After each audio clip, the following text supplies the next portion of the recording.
Today, I want to show you a few guitar hacks that can actually make a difference in your playing. These are not gimmicks, just simple things that I've picked up over the years that'll help with technique, creativity, and just make guitar a bit more fun. And we'll look at stuff like getting a better tone with your pick, sneaky ways to change chords more easily, and how to use harmonics to tune your guitar even better than an electronic tuner can. Now, before we jump in, make sure you grab your copy of my free ebook. It's completely free for all my subscribers. There's a link down below in the description. Let's start with something super simple that still sounds great, especially if you're into rock, the blues, or even punk music. It's the one-finger power chord.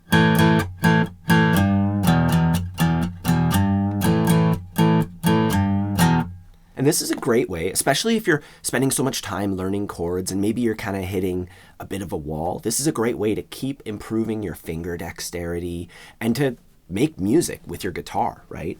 All I'm doing there is I'm putting my index finger on the second fret of the A string, and then I'm doing a really tiny downstroke that just gets the two thicker strings of the guitar. Note I'm kind of like pulling away, like I don't go follow through with the strings, or else you get something else, which still sounds pretty good actually. But what we want to do here ultimately is just get a couple strings and create that power chord sound. It sounds awesome on electric guitar. We can do it on the next two strings too. So the A string, and I'm pressing the second fret of the D string. We could even do it on the next couple strings. So between the D string and the G string at the second fret. And as far as turning it into a riff, I'm just adding my middle finger to the third fret of the thicker string that I'm playing.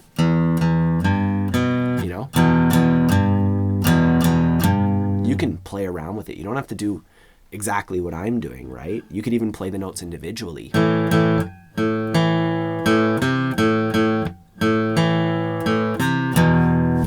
It's just a really fun, simple way to start exploring more than just the chords and strumming part of guitar. Next up, we have something that seems small but makes a huge difference, and that is your pick angle.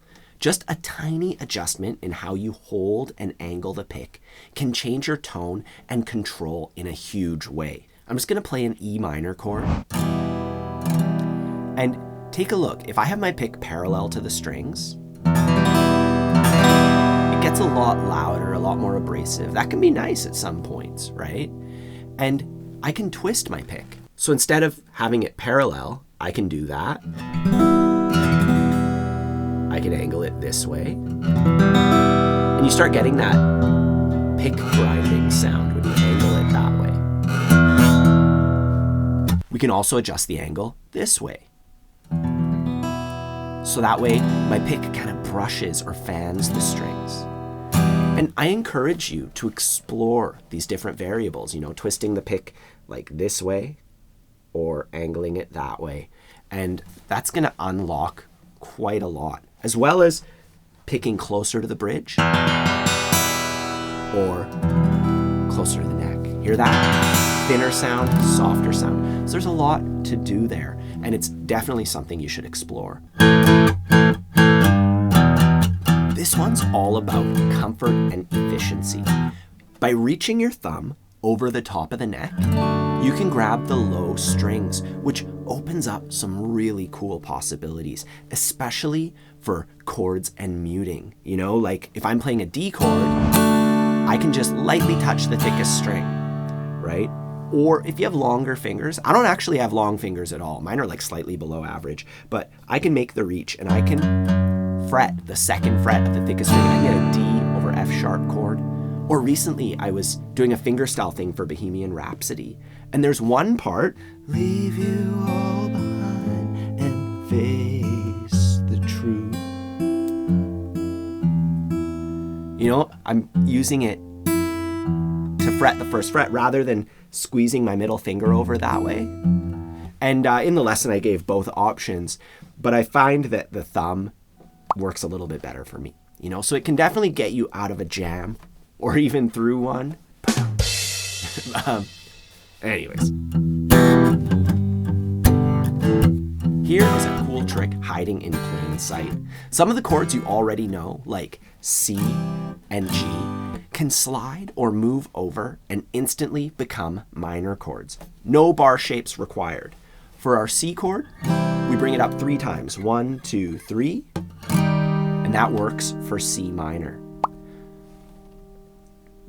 In my life, I love you more. You know, I'm using a bar chord for C minor. Or, in my life, I love you more. Or for the G chord, we play the G chord like this with our middle finger on the 3rd fret of the thickest string and our ring and pinky also on the 3rd fret of the thinner 2 strings. And we can just move our ring and pinky up.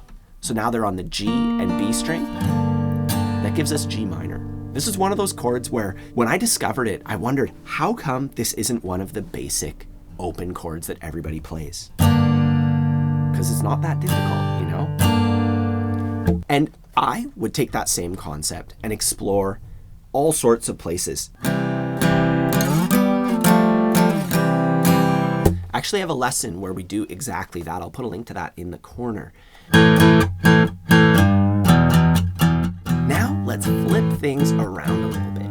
If you take a chord progression and play it backwards, it doesn't just sound cool. It also helps you get more familiar with how the chords connect and move together. Let's try a few examples. You know that In the Air Tonight Phil Collins song, you know, boom, boom, boom, boom, boom, boom, boom, boom, with the cool drum fill? It's E minor, D, C.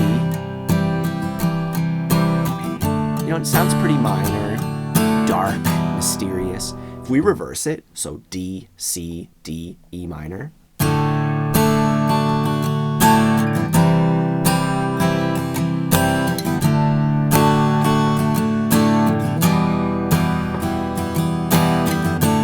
sounds totally different. Let's do the same thing with Here Comes the Sun. Here comes the sun, doo-doo-doo-doo. Here comes the sun, and I say, you know, let's reverse that.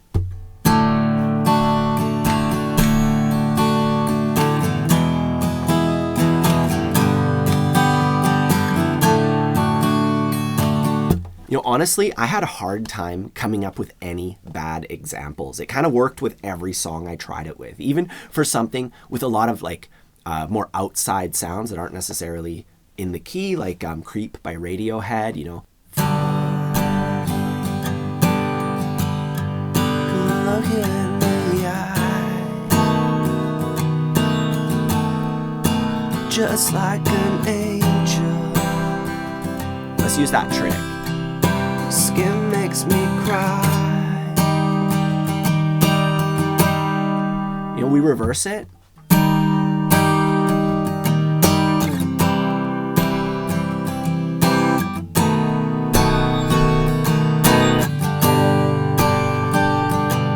Kind of sounds like something like Stone Temple Pilots would use or something like that. You know, so just take a progression you're familiar with, put it in reverse, call it your own. And finally, let's wrap it up with something that sounds cool and has a really good purpose. Harmonics, where you lightly touch the strings in certain spots, aren't just for fancy intros. They're actually one of the most accurate ways to tune your guitar. And once you learn how to hear them, you might even trust your ears more than your tuner. I always do this. Whenever I tune my guitar using my tuner, I double check with harmonics. To play them, I would practice at the 12th fret. So you have your 12th fret, and you're actually going to put your finger over the piece of metal just behind the 12th fret. You lightly touch the string, pluck it, and then you let go. And you can do that on every string at the 12th fret. They're also very strong at the 7th fret. And they get a little bit weaker at the 5th fret, but they're still pretty good. And what we do is we compare the 5th fret of the thickest string to the 7th fret of the next string, and they should sound identical. And the thing with harmonics is when they're off, you really hear like a woo woo woo woo woo kind of warble like this. Here's I tune how it goes away.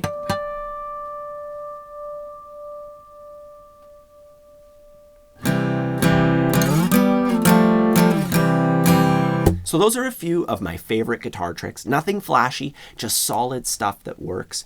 Try them next time you practice and see which ones stick for you. If you found this helpful, feel free to check out some of the other lessons on my channel. If you want more like this, subscribe or come back anytime.